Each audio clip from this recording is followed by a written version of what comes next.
Hello, DevOps people. Welcome to Monospace Mentor. I'm Jochen, and this is my office hour live stream as every Friday, and I'm sorry for being late.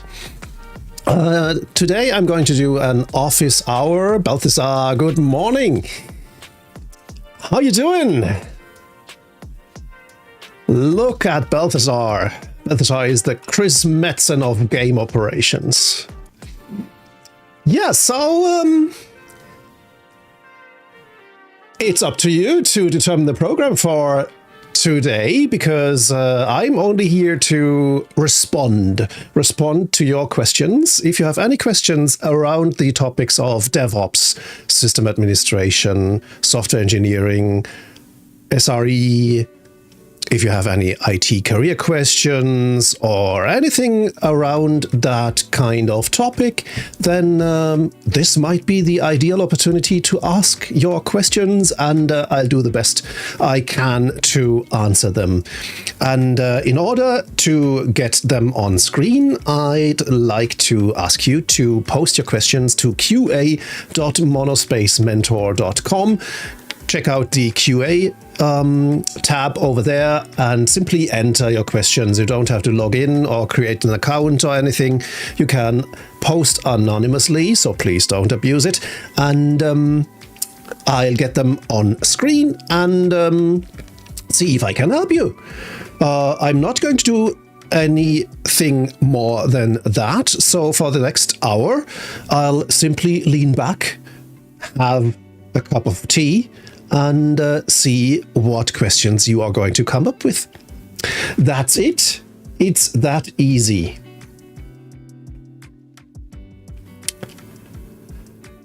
Balthasar, how are you doing today?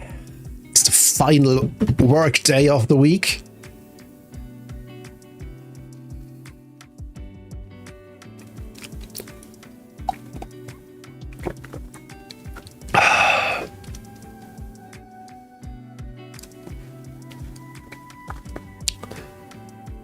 We've been talking about my UPS problems yesterday on our Discord. And by the way, if you'd like to join a very friendly and inclusive Discord around DevOps and SRE, here's your invitation. Join us there. And yeah, so yesterday in the middle of a Zoom call, my UPS started screaming, and turns out the battery was going bad, or it already had gone bad, and that's why the UPS was alerting me. This UPS is feeding the main machines here in my office and home lab, including my NAS, for example, so that the NAS can shut down gracefully if power goes out. And with this UPS, it's already quite old and has been running on a replacement battery already. So I wasn't surprised that this second battery was now going bad as well. And I had to jump through quite a few hoops to get the alert silenced, because there's no button on the device itself. And I guess you're supposed to run APC's PowerShoot software, but the UPS is connected to my Synology NAS, and there's no APC software on there. But there is the network UPS tools, the NUT, installed, and all I was missing was a script that could actually connect to the UPS's telnet port via USB and send the correct command to silence the beeper. So I had to find that script first, and then I installed it, did use it, and finally the screeching switched off, and then I had to find a replacement device, which I did, and hopefully it'll be here beginning of next week. And then I will probably remodel my whole power supply situation here a little bit. I think I'm going to put the UPS below the desk, so it has ample breathing room instead of back in the shelf. So I'll have to rewire everything, and we'll see how long that is going to take me. It's always these chores that come at the most inopportune time and take up a lot of it. So yeah, I'll keep you posted how this goes. Bethesda is not fond of Kubernetes, obviously. Looking forward to yeeting it out the window and replacing Works Infra with Incus. I'm so looking forward to the stories you're going to have to tell.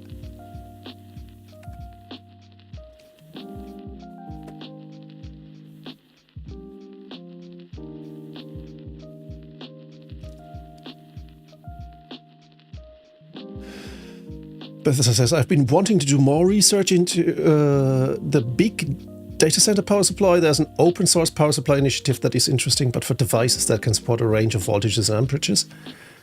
It would be nice to bus power all that and get some power conversion savings. Interesting. Yeah, I mean, researching APC UPSs, because I would like to stay with APC for the time being. So far, I haven't had bad experiences. I mean, an acid battery going bad over time isn't something unusual, so I'm not going to hold that against them. And of course, APC does sell data center grade devices as well, stuff that can power at least a whole server room. The only downside to those would be that they would fill this whole room, and I would probably have to have my nose on the camera lens in order to still squeeze in. So I'm not going to get one of these. I did choose the latest APC one. That is actually labeled as a gamer UPS of all things, but it has 1300 watts, and so I don't mind the gamer labeling as long as it can power my workstation, my home lab server, and the few network devices like my NAS and my router here, switch, then I'll be fine. Again, we are just chatting here, but the main purpose of my office hour is to answer your questions. So if you have any, post them to qa.monospacementor.com. Mainly stuff that is around the topics of DevOps, SRE, IT engineering. These things are right in my wheelhouse, and I'm more than happy to try and answer your questions. Why do I think I can answer your questions? Well, I started programming in 1984. I started using Linux in 1993 and have been doing so professionally ever since. For the last 14 years, I've been running a small managed hosting company, and we're running hundreds of Linux servers for our platform, which means that I have plenty of experience in the whole ops area and in the software engineering area as well. Let's put that experience to some good use, shall we?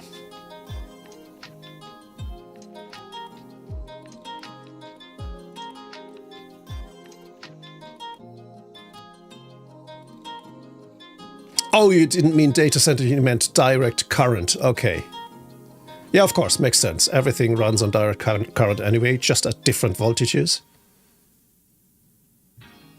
I'd imagine that would be the main headache there, everything running on different voltages, and how to supply that.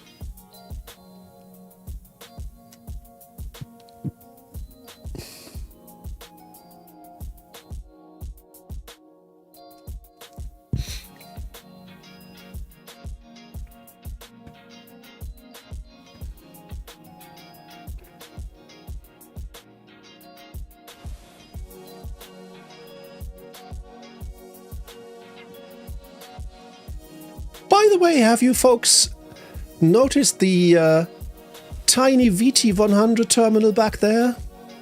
I got that manufactured by a brilliant maker in the miniatures space. His name is Trevor Flowers, and he does miniatures of all kinds of computing devices, mostly historically famous devices.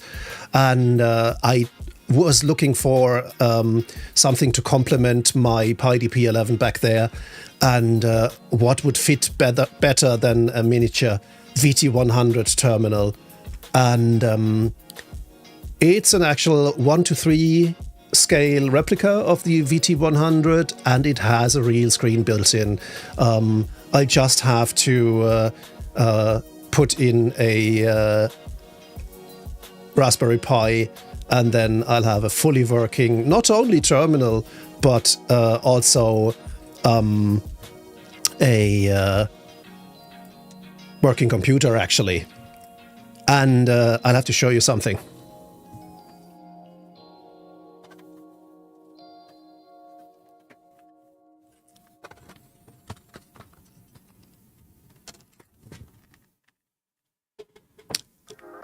The keyboard really works.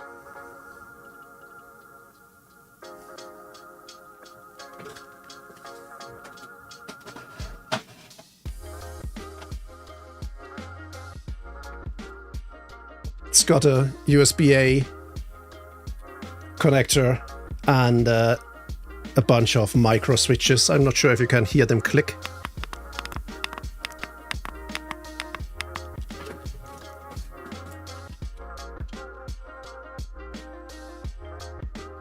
So with a Raspberry Pi built in, it's a fully working computer.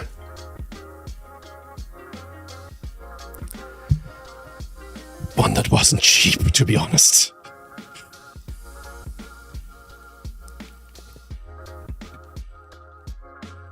But it's a one of a kind.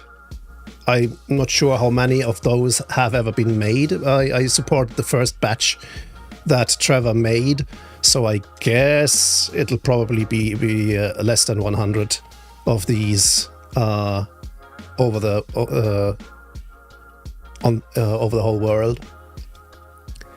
And Balthasar succumbing to the GAS as well.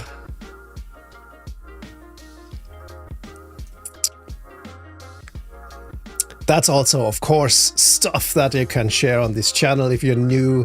This is mainly a DevOps and SRE channel, but it's a nerd channel as well.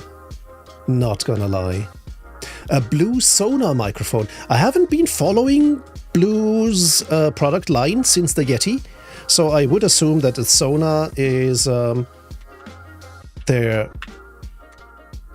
more recent product. Let me research that. Blue Sonar.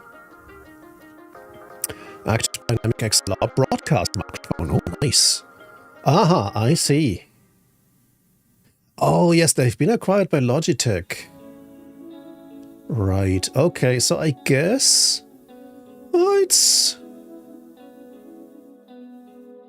semi-pro priced. Okay, not quite as expensive as the Shure SM7B, but I guess it's supposed to rival that. Nice. It's really nice. It looks really like a very nice device. Speaking of Logitech, as members of my Discord know, I've been reading historical Byte magazine issues over the last few months. And in the ads sections, I saw that Logitech didn't start out as a device, as a accessory manufacturer, but as a software company, actually. I might have heard of them back in the day, in the 80s or 90s, but I'm not quite sure if my memory is deceiving me. But yeah, Logitech built programming language compilers and things like that.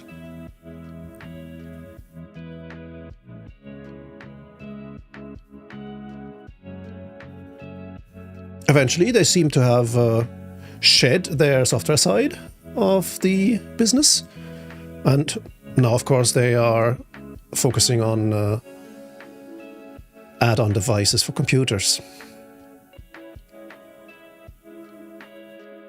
So, no questions coming in. That's either because you don't have any questions, and that's fine too. We'll simply have a chill chat here. But if you do have questions, post them to qa.monospacementor.com and I'll jump right on them.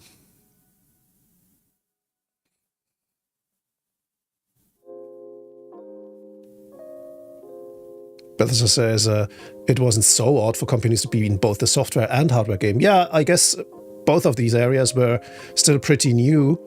And some companies traditionally even had a completely opposite view of software versus hardware that we have today. For example, for IBM, software was always just an add-on to sell hardware. You couldn't sell hardware without software to use it, so they had to provide software as well. But software was just a necessary evil in terms of selling big iron machines. It's completely different than today, where, yeah, I want to run this particular software, and for that I need the required hardware, but the driving instance was completely 180 degrees from how it is today. Bethesda says, for instance, Hudson, a Japanese company, was mostly known in the gaming world for their software, but they also made hardware. They pitched a storage device to Nintendo as an option for the Famicom disk system back during the chip shortage of the 80s. Nintendo passed, opting for magnetic media from Fujitsu. Interesting.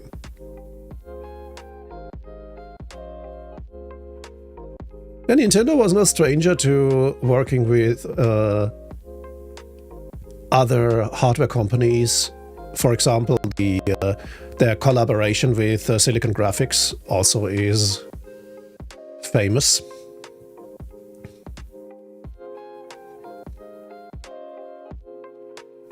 You would actually, I think, if you were developing software for the N64 and probably the GameCube, I guess, you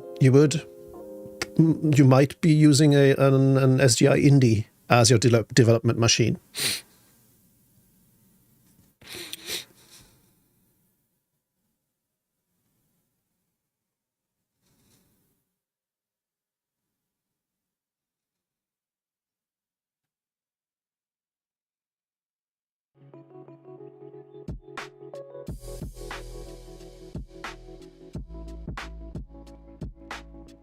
The Virtual Boy's 3D vision technology was not made in-house, for instance, neither was the Wiimote.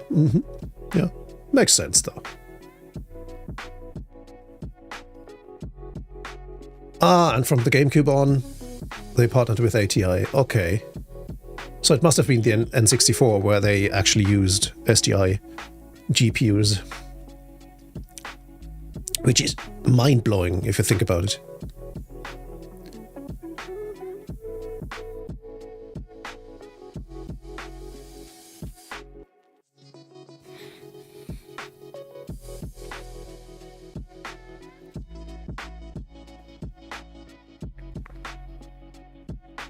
Oh, right. Yeah, yeah, you're right. Those events pretty much coincided.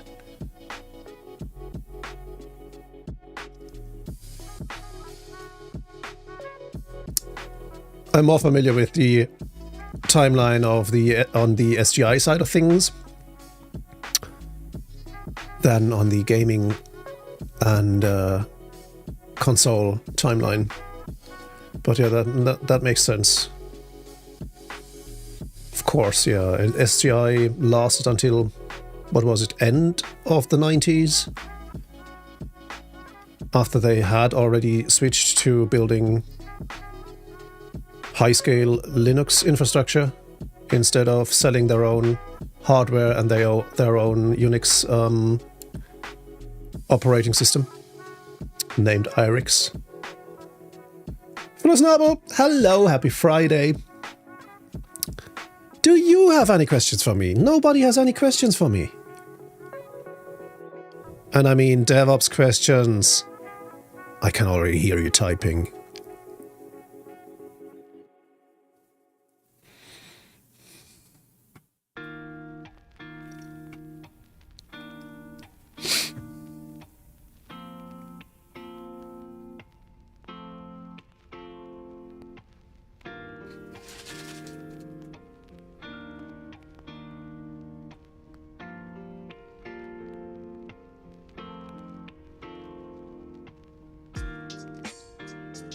Fudasnabel asks, will you buy Chrome from Google using your Twitch wealth? I did consider it, but look at what they did to my son, huh? Who still wants Chrome in that state?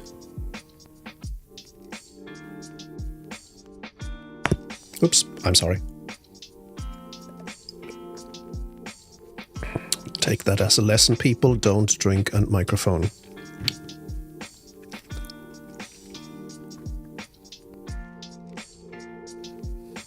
And I guess if I actually had the money, I would rather consider buying Firefox than Chrome.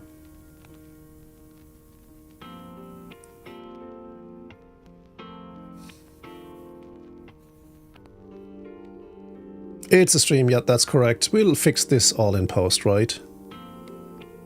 Oh, wait.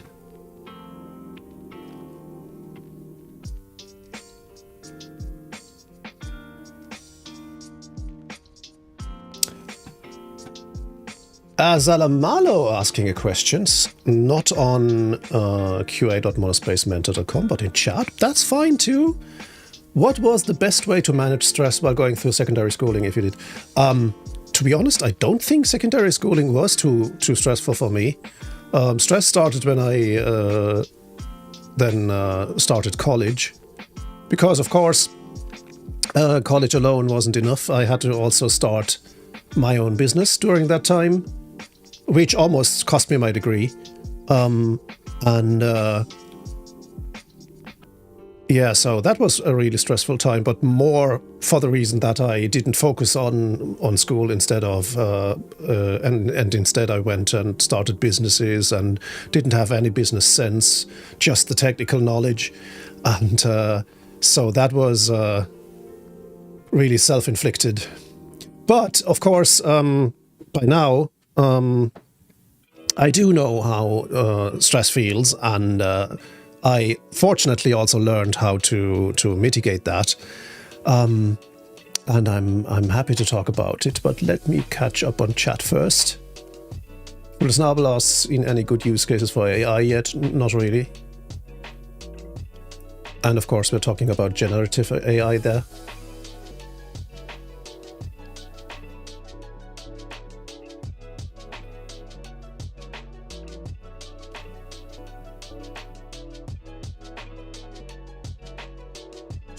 For me, a bit stress came from the need to hit certain grades to be able to stay on for another year. Yeah, that was the same. I actually had to apply for an exceptional extension of my college time to finally get my final exam in one of the math classes or courses. I had failed that course once, and then I postponed repeating it for more than a year or so, and so I actually had to apply for an extension and beg to be able to even get that final exam to get my grade. And yeah, that was really stressful. So my first advice would be focus on your courses. You'll probably have only a very few distractions during that time. Most of us don't start families during that time, I guess.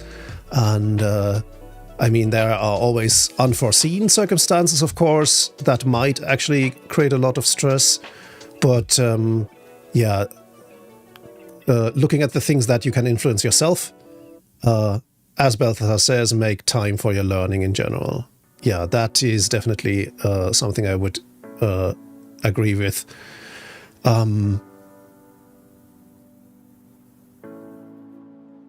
For example, it says, but I later learned that in Sweden, universities don't get paid unless a student gets through. So if you have a single exam left, that teacher is under significant pressure to let you through. That might I wasn't based in Sweden back then, but in Germany. But that would be an explanation why I did go through that exam with a passing grade, just a passing grade, but that was all I was aiming for anyway.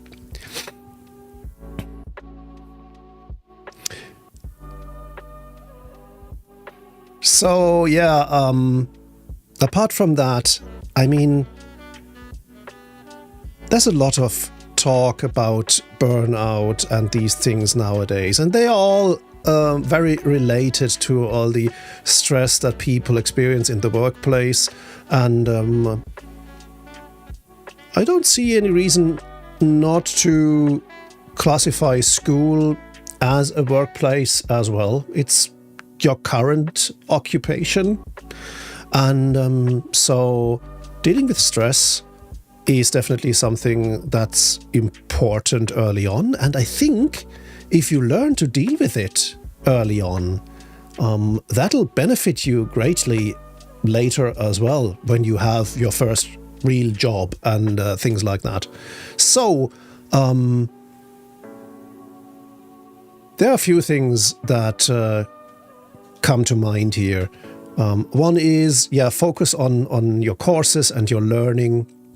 The second one is try and socialize a little bit to simply get something like an accountability buddy or a group that supports you, ideally.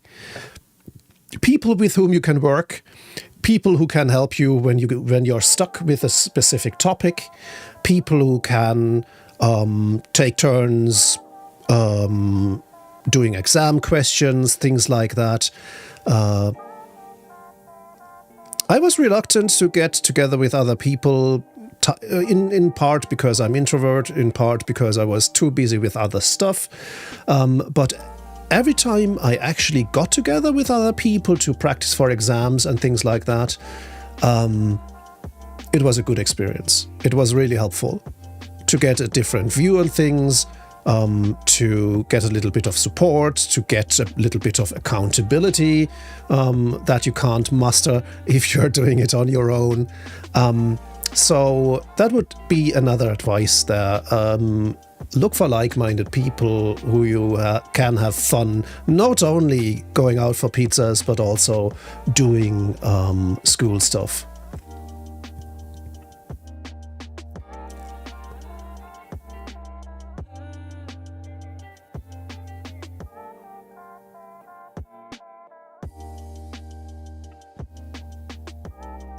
Reading what Flusnabel writes, that sounds great. Yeah, that sounds really, really interesting.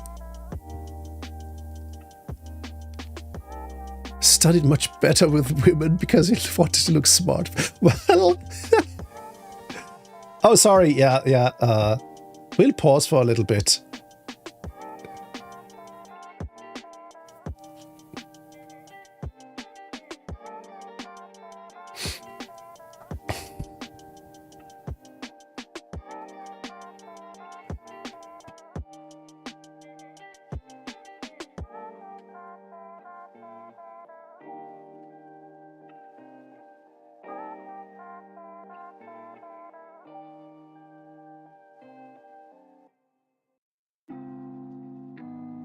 "40 seconds.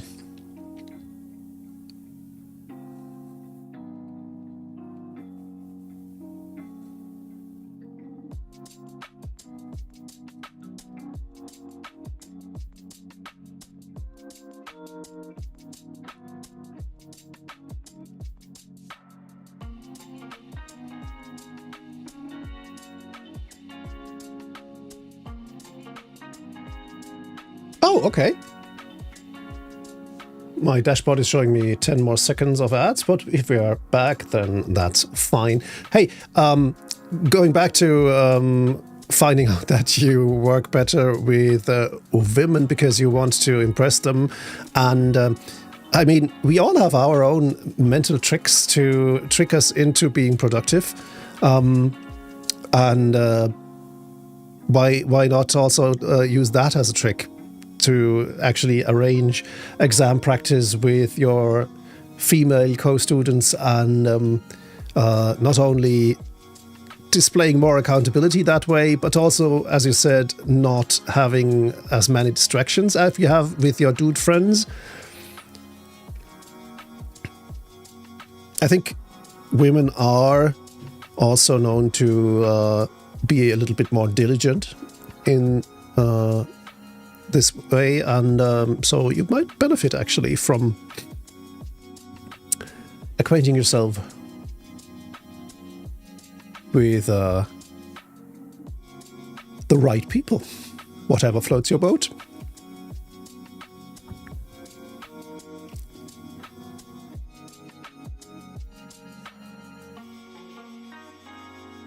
And then I would say, when I say on one hand, focus on your courses, that doesn't mean to put in overtime to learn. I think it has to come back to a kind of a work-life balance. So there needs to be something that you can use to counter all the focus and diligence and accountability. And so what I've learned is that it's actually very helpful to have that counterbalance, because on one hand, you can tell yourself, well, I'll knuckle down now and prepare for that course or prepare for that exam or do this homework, because later I'll reward myself with something, and that reward might actually feel better because you put in the work beforehand, and so that is definitely something that I experience as well.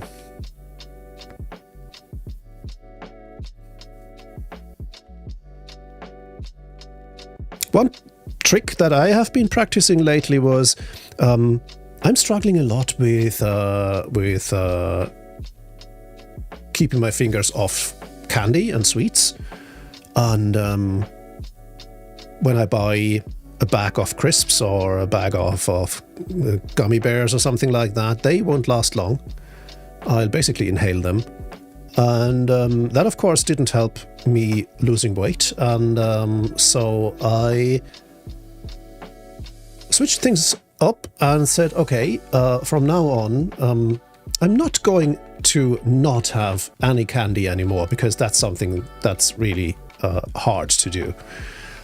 You'll always fall back and then you'll feel worse. But what I did was I said, okay, the only day where I'm allowed to have candy is on Saturdays. And that works. Because yeah, on Saturdays I'll buy some stuff and I might actually inhale that, but it's just this one day, treat day, as Balthasar says. And the damage this day does is far less than being absolutely out of control during the whole week. And so far that has been working nicely. I haven't lost much weight, but that's also, I hope, due to the fact that I've been exercising a lot, and I hope that I'm making up for the fat that I'm losing with muscle. So I'm not too bummed about not losing weight, because I can see from the form of my body that I'm actually losing fat. And so it's one of these tricks where you find something that works for your own psychology, and the same kind of tricks apply to keeping you responsible in terms of learning for your school as well. See, that's why I'm not losing weight. I'm just replacing bad weight with good weight. Because I want to be there for you, Fullesnabel, and for all of you. Especially if you have any questions. So if you have questions around DevOps, and not about losing weight, questions about IT engineering in general, IT careers and things like that, post them to qa.monospacementor.com. That's where I'm going to pick them up and try and answer them. So still waiting for a question to pop up there.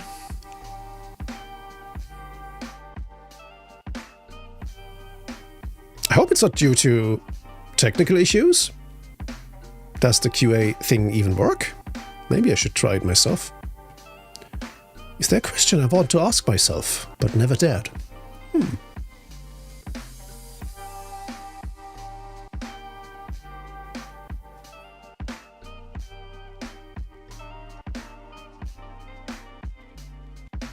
Enjoy your walk, Fussnobel. That's definitely a good idea.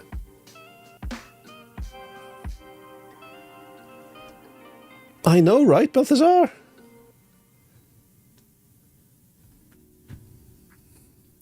What would be the question I'd ask myself if I ever met myself?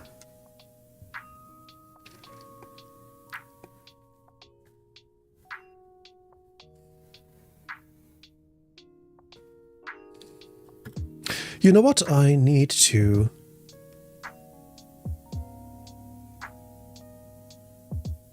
make a small fix to my stream setup here. While I'm waiting for your questions to pop in, I'll make that change. That's the advantage of having two screens. And that change is not going to be quite very easy because I'm already using a lot of buttons on my Stream Deck. I need to add another button, but at the right place, so it makes logical sense. So let me see if I move this here, move that there, move that there, and that here. Then I can... Oh, I'm an idiot. There was an empty space to begin with. So let's revert this. And we can actually get rid of those buttons. I'm not going to use those anymore.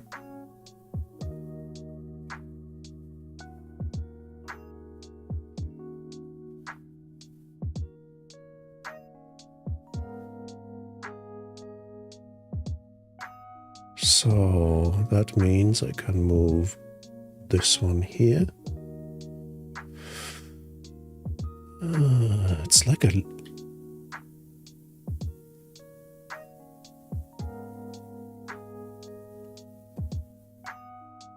like a puzzle game.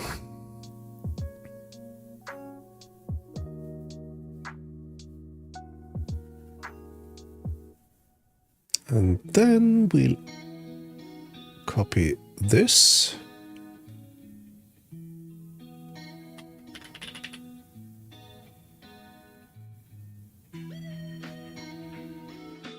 Then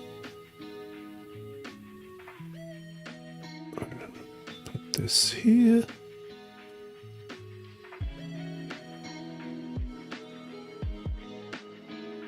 Well, that should do it.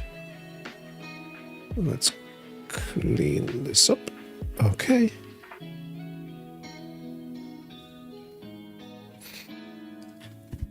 Because I have a new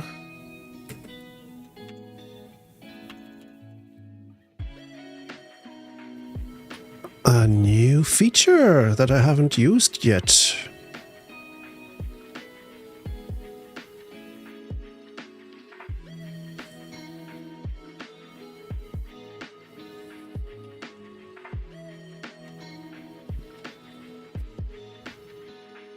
That feature is that I can now write on my screen.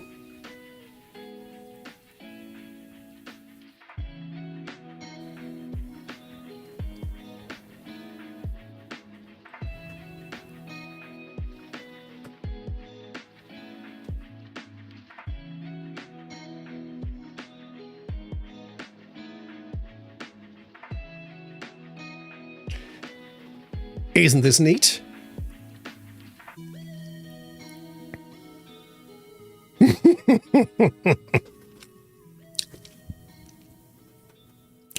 Will I make this a blog post for TSR members? I think I will. So if you want to know how I did this, you need to join the server room, my community of practice. For the price of a Twitch subscription, you can become a member and have access to our membership forum, and you'll get also, especially in the higher tiers, access to more content, to my courses, to community events like community workshops or member hot seats and things like that. So check out the serverroom.sh.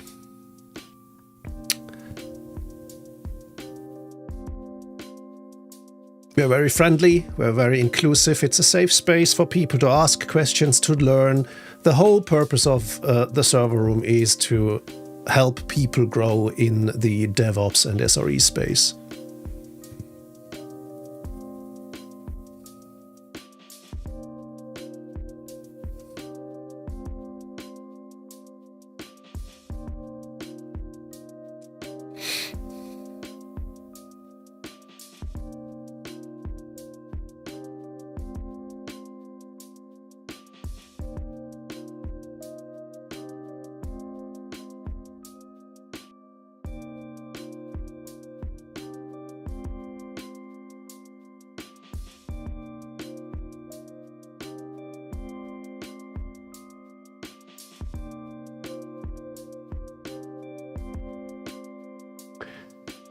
So, since I started late, we have still 15 to 20 minutes to go. So there is still plenty of opportunity to ask questions. But hey, if you can't think of any, you can simply have a chill chat as well.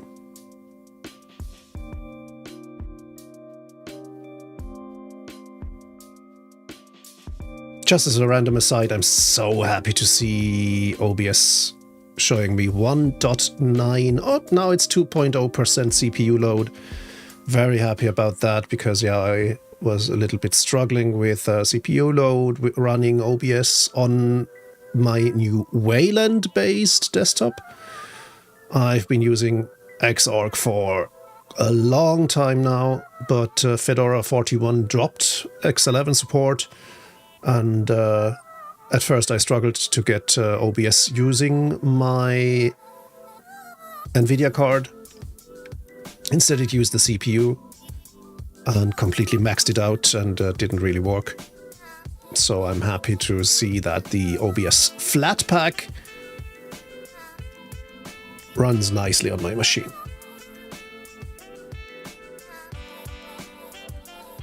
And yeah, Balthasar, I wholly agree with the whole Flatpak plugin sandboxing enforcement. People will create more Flatpaks and Flatpak versions of their, or Flatpak releases of their software. I did use the OBS Flatpak for a little while, last year, I guess. And there were already 1 or 3 plugins available as add-on packages, as add-on Flatpaks to OBS. And now there are a dozen or so. So things are definitely going in the right direction there. The plugins that I'm missing are, I think there are only 2 plugins that I'm really missing. One is the Countdown plugin, which is more a quality of life thing, and the other one is the 3D effect plugin. I'm missing that a little bit because it's really nifty if you want to display something a little bit skewed or in a pseudo 3D effect, but it's also just cosmetics, so it doesn't really diminish the feature set of my streaming setup.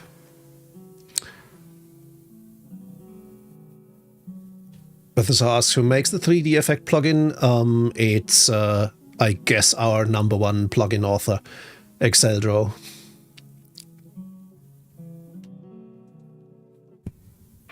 Which is probably going to be a nice thing as well, because once Exceldro starts releasing Flatpak versions of his plugins, there will be a deluge of plugins available on the Fedora Software Center. Simply for the fact that Exceldo probably is the author of half of the plugins available for OBS.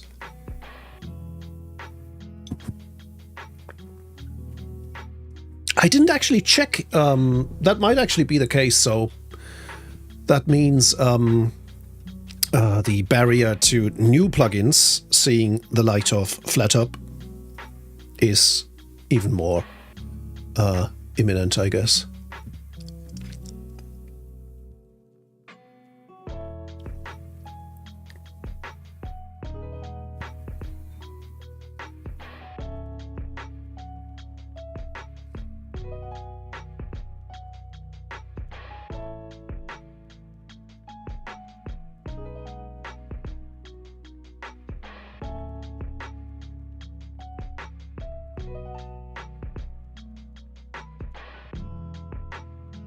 Could be. I should check on that regularly, actually. Let me see. I need to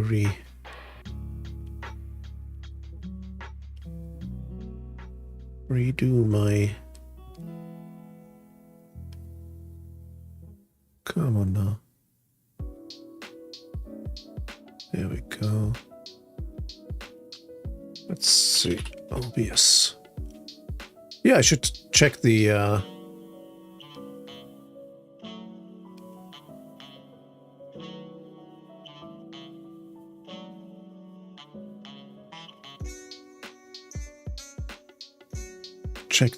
number of plugins available on FlatHub regularly. Something that I'm curious about is that I just noticed is the Atom Multistream plugin. What's that all about? At the moment I'm using Restream.io to stream to Twitch and YouTube in parallel. But if there is something that would allow me to do that for free, I wouldn't mind. Atom Multistream.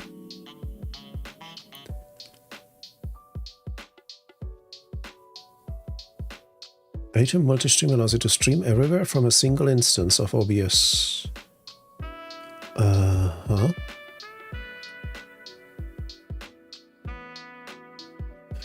It says very good plugin, but there is no Linux version. That was back in August. I guess that's now changed because I just installed it. How does it work? Is there opportunity to save money?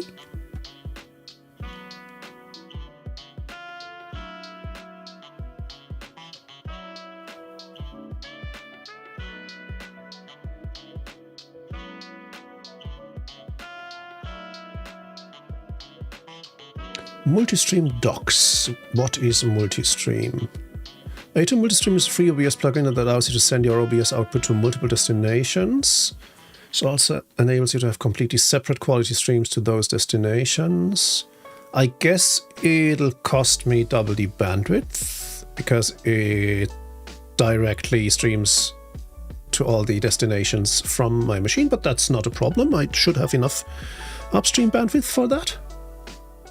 Yeah, it says this means your upload speed needs to be able to handle additional load added by each output. That's not a problem.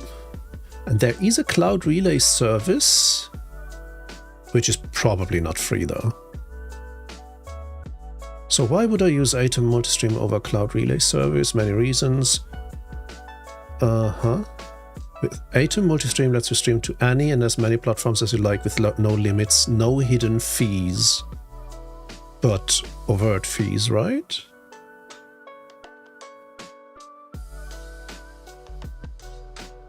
Interesting.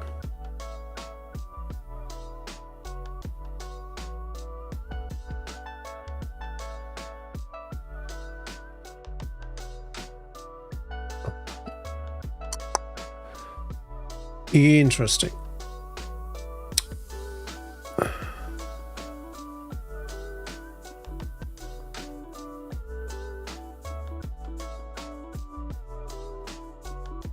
I'll have to look into this, but obviously not right now.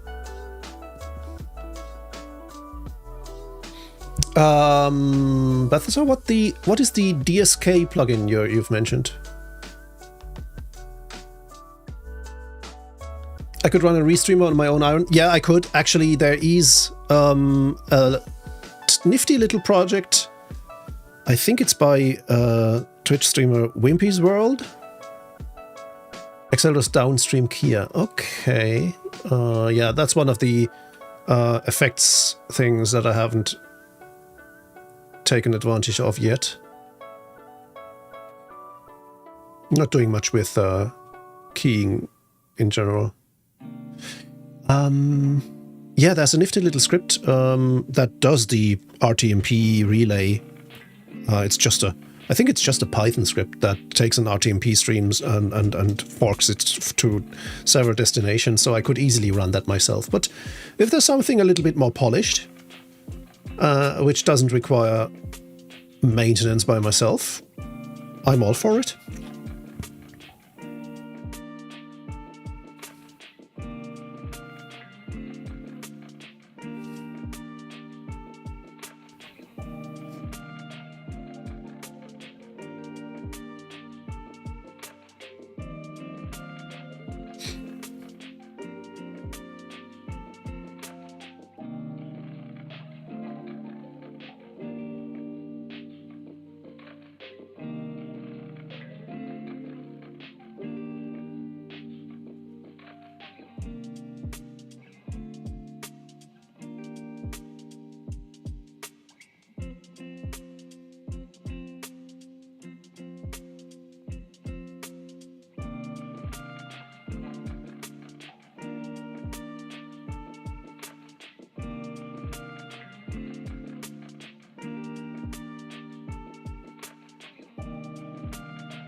Alright folks, I guess we'll wrap things up without any official questions.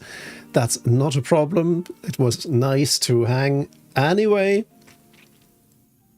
So that's it for me this week.